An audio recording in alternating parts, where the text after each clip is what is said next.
o agente redutor primário responsável pela reposição de elétrons no fotossistema 2. Então nós temos o fotossistema 2, basicamente uma questão de fotossíntese clássica da nossa prova. A equação clássica da fotossíntese é a utilização de água, né? H2O mais CO2, formando no final lá C6H12O6 mais oxigênio, né? E eu preciso basicamente da luz solar para fazer a fotólise da água. Então aqui eu tenho a luz solar fazendo a fotólise da água. A fotólise da água, nesse processo aqui, quando a gente vai relacionar, a gente vai ter a formação de 2H+, mais 1,5 de O2, mais 2 elétrons, tá? Essa aqui é a equação, basicamente, né, do processo de liberação de H+, e de elétrons da água. Então você vê aqui que quebrou a água, é formado 1,5 de O2, vai ser formado 2 elétrons, 2H+, né, 2 prótons, que são carregados pelo NADH. O NADH captura esses prótons, tá? E o elétron, Renato, que foi perdido aqui, ele sobe pelo fotossistema. O elétron sobe pelo fotossistema. Esse fotossistema nada mais é do que os cloroplastos. Vamos ter uma cadeia de elétrons. Aqui ocorre produção de ATP. O elétron é capturado pelo fotossistema 2. Ele continua caindo aqui e cai lá no NADPH de novo, tá? Então, o fotossistema 2, ele continua capturando elétrons.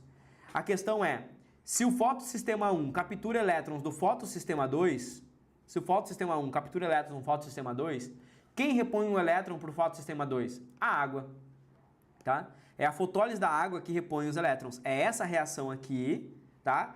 Que repõe os elétrons no sistema. Eu vou fazendo fotólise da água e eu vou disponibilizando mais elétrons, tá? Então dentro disso, olha só, o complexo do fotossistema 1, não, ele captura elétrons, tá? Ele captura elétrons. Inclusive, essa aqui é a aula avançada de fotossíntese. Se tu pesquisar a aula de citologia aqui no meu canal, tem uma aula avançada de metabolismo e fotossíntese aqui no meu canal, tá?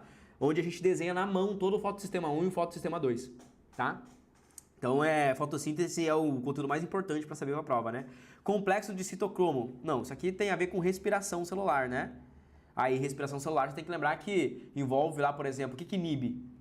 O cianeto inibe o citocromo, oxidase, né? Aí é na respiração celular. Aqui a gente está falando de produção de energia no processo de fotossíntese, que não é respiração celular. Então não tem citocromo oxidase aqui no primeiro momento, né? Se você olhar, cadê o citocromo aqui? Aqui, ó, o complexo do citocromo aqui, né? O complexo do citocromo aqui, ó.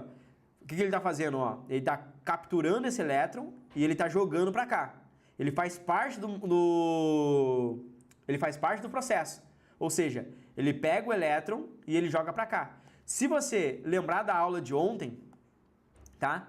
O citocromo, ele vai funcionar basicamente igual a ATP sintase, tá? Igual a ATP sintase. Aqui, nesse fotossistema aqui, o que vai acontecer é, o H+, ele quer o elétron, ele é enganado e ele sai para fora. Eu crio uma concentração de H+, aqui fora. Esse H+, ele vai passar por esse complexo e na passagem do H+, aqui, eu produzo ATP. É quase a mesma lógica, tá? É quase a mesma lógica, beleza? É quase a mesma lógica que funciona. É sempre assim, energia cinética sendo transformada em ATP, tá? Molécula de água é ela quebrada que transforma, ou seja, libera ATP, libera elétron. Molécula de ADP, nada a ver, né? Porque ADP vem da molécula de ATP, né? Então nós temos a adenosina trifosfato. O ADP, basicamente, é a moeda fraca, a moeda sem o terceiro fosfato, né?